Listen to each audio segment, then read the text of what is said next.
Harka fuudhee jaalatamtootaa fi kabajamtoota hordoftoota Inaantuu jara jirtu fayyaa keessanii annagaa kootii galata Waaqayyo. Egaa mee of eeggannoo guddaa tokko waliin daawwanna jechuudha viidiyoo. Geeta'ee wanna na baasa qaba maaramii wanna na baasta qabdi gaafa darbe malee naasa'u. Ijoollee maaltu na mudate seetan saatii ammaa tana keessatti jechuudha. Mana fincaanii tasseene.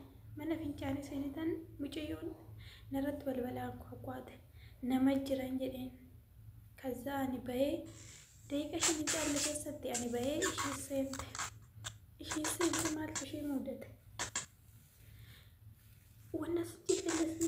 Egaa viidiyochi hagana erga daawwattanii hingaa jechuudha. Viidiyoon TikTok irras baay'ee deddeemaa jira waan ta'eef achirraas waanuma dhageessan garuu of eeggannoo guddaa yaa goonu jechuudha. Shamarran mana namaa keessa gaafa hojjennu yookaan bakkuma kamittuu of eeggannoo haa goonu jedha. Mucayyoon tuni egaa waan yeroo nama bira jiraate baay'eetti tokko jechuudha. Wantoota hamaa keessaa hin baane jechuudha. Mucayyoon tun garaa qulqulluu jirti jechuudha. Dhugumaan garaa qulqulluu jirti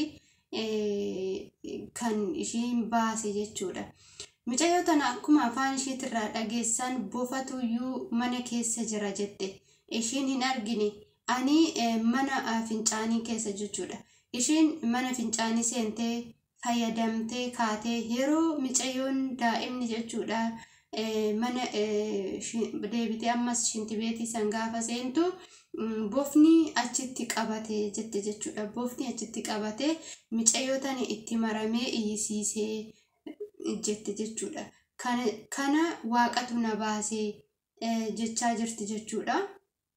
Dhugaa ho'aaf ta'ee hin beeku jechuudha. Ijoollee baay'eedha waa'ee bofaa kana haasa'anii bofti mana keessatti galee ho'aafi jedhanii. Egaa Waaqayyoon isinaa eegu mana namaa keessa warri jirru warra abbumatu nu eega malee nu of eegnee miti jechuudha.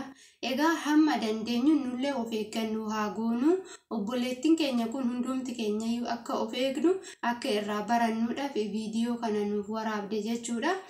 Egaa isinillee nullee mana namaa keessa warri jirru of eegne akka itti of eeggannoo kana kan ishiin haasoftu kana of eeggannoo akka goonu jechuudha. Duraa duuba laaluudha mana namaa keessa maaltu akka jiru mana kana gaafa seene mana kana keessa maaltu jira jennee laaluutu nu barbaachisa. Mana fincaanii yoo seenne of eeggannoodhaan taa'utu nu barbaachisa.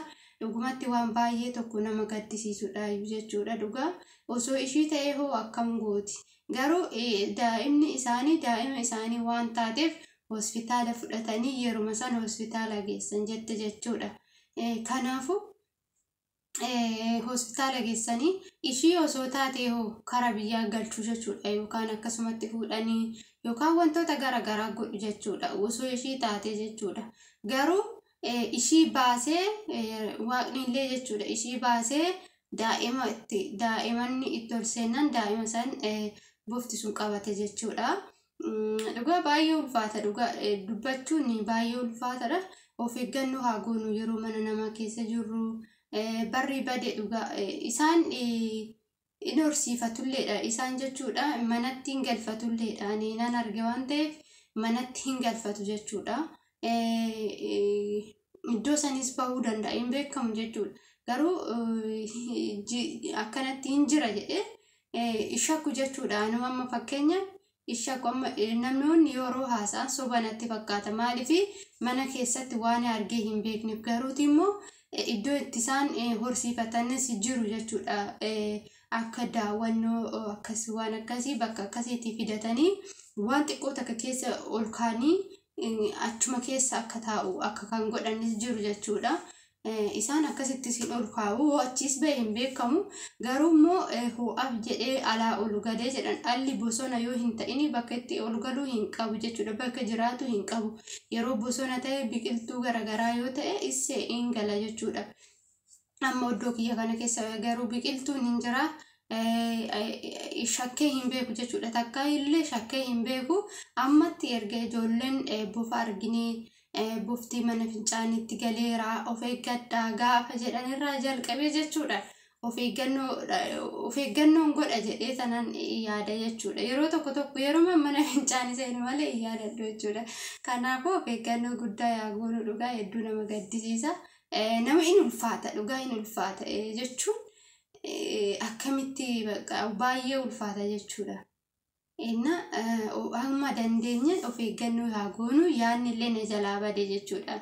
Dhugumatti mucayyoon immoo nama baay'ee waaqni faana jira dhugaa dubbachuuf osoo waaqni faana hin jirre ta'eeti silaa ishiituyyuu miidhaarraan geessisuu danda'a jechuudha. Rifaaturraanis kan ka'e wantoota garaagaraa yookaan ishii hanga taatu osoo haga daa'ima taatu ishii taate warriyyuun argu jechuudha. Maaliif ishii mana fincaanii keessa gaafa jirtu namni namatti ol seenu jechuudha yookaan namatti oliin deeman jechuudha. Waan barbaadanillee odoo ta'anii warri mana fincaanii keessa seenan taanan namoonni baay'een jechuudha. Araboonni nama jalaan dubbatanii iyyitee waan barbaadde taate achi keessatti haga ati gadi baatutti waan kee maal akka taate sin gaafatan jechuudha.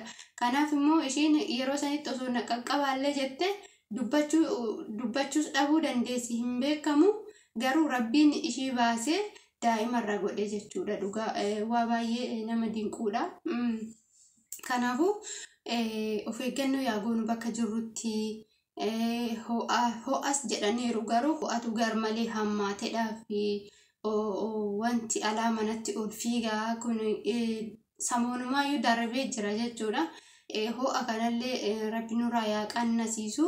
Nunis immoo nu haa eegumsa waaqatiin kanarra geenye malee kan homtuu har'a hin ga'u jechuudha. Dhugaa mana namaa keessatti silaayyuu biyya namaa keessatti silaayyuu dhugaa hamma kanaayyuu bahuun ishii baay'ee na gammachiise jechuun dhugaa yeroo tokko amantaan ofiillee nama waa tokko rakkoo jalaa nama baasa. Dhugaa amantaa cimaa qabdi jechuudha mucayyooni. Ammas itti fufii amantaa keetiin jabaadhu cimii obboleetti keenya siin jedha. Asumarraan viidiyoo kiyya nan goolaba.